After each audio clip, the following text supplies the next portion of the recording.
My good man, George Dobell. We meet again, the end of day 5, the end of the first test between England and the West Indies. And what a valiant performance from the boys from the Caribbean. A 4-wicket win. And we know that, of course, the West Indies are the holders of this Wisden Trophy. But still, to get a test win against England in England is a different story, George. How brilliant was this performance from the visitors? They were the better side. So I fear that there'll be too much focus on what England did wrong, on the toss and selection, on drop catches and what have you. And actually, the main factor was West Indies played better. And at different stages of the game, different people delivered for them. Shannon Gabriel bowled fantastically well. Jason Holder bowled brilliantly in the first innings. They complemented each other in attack, and then with the bat, several different people at different stages played a role. And Jermaine Blackwood was the hero today. Jermaine Blackwood. Let's just go there. I mean, okay, yes. Well, would he have played had all those selected come on the tour? I suspect he wouldn't. He might have well been behind Hetmeyer or even Bravo. So good for him. It's the second time he's done it against England. Actually, he did something very similar in Barbados a few years ago. And he is an amazing player. He does feel like he's giving the bowlers a chance, and he was caught mid-off in both innings, which is unusual. But he played some really lovely shots. He drives beautifully. He's got a lovely sort of late uppercut. You know, it was a lot of fun to watch, and there's so much to celebrate about this game, actually. It doesn't really matter if you support England, West Indies, India, Pakistan, whatever. Cricket's back, and it's been a sort of slow-burning classic that reminds everyone of the enduring charms of our great game. Well, sticking, of course, with Jermaine Blackwood, because like I said, we did get to speak to him a couple of weeks ago, 2 weeks ago, to be fair, and we kind of went down memory lane, talked about his, brilliant performance in England last time around, and how after that he took a dip, and now he's back, and he said he did change a lot of things about his game, especially mentally.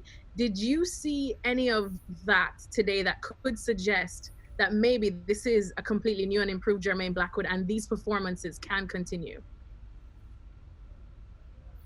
I'm not absolutely sure I did, because he did still hit bowlers down the ground in the air, and maybe you don't want to rob him of that. The thing he's always going to have to do is tailor that flair to a certain sort of responsibility, and that's what he did today. But I think he sort of has done that before, and I think he was the top scorer in the regional domestic first-class competition. So, it's not as if it's a complete surprise or aberration. He has done it before, and I don't think you want to completely change him. And to be honest, I didn't think he had changed that much. Maybe he was a little bit tighter. I thought that he dealt with the short ball, of which he got plenty, better than most. I mean, you can see someone like Dowrich, who's brave, but he really struggles against the short ball. And on a quicker wicket, you would think he'd be in a bit of trouble. But Blackwood ducked very quickly. He's so quick to get on the drive. You don't want to change him. You want to sort of just slightly mould what he does or shape it into the right direction. There's a lot of good there.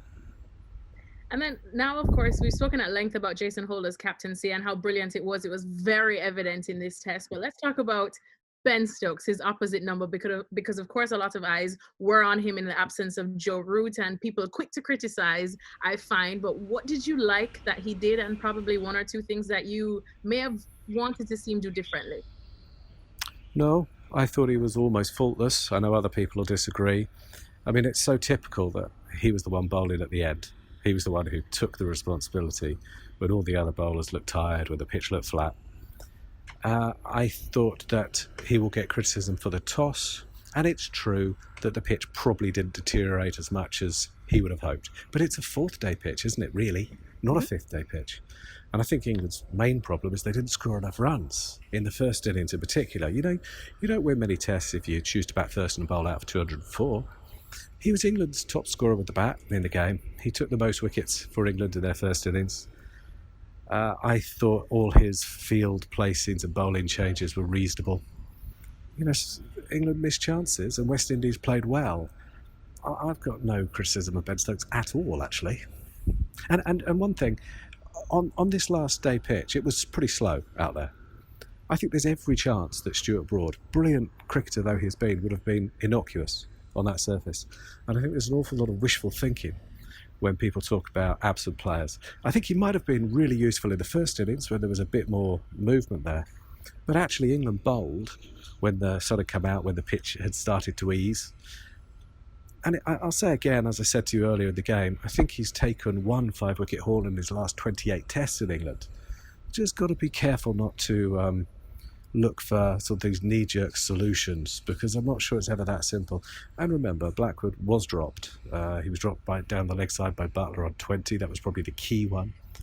And these moments, these tiny moments, perhaps aren't as sexy for headline writers or whatever, or Twitter, or tweeters, but they're very important. And I thought the selection of the England side was completely reasonable, and actually I thought the toss decision was reasonable. They just didn't bat very well, and West Indies bowled well. Thanks for watching ESPN on YouTube, and for more sports highlights and analysis, be sure to download the ESPN app, and for premium content plus live streaming, make sure to subscribe to ESPN Player.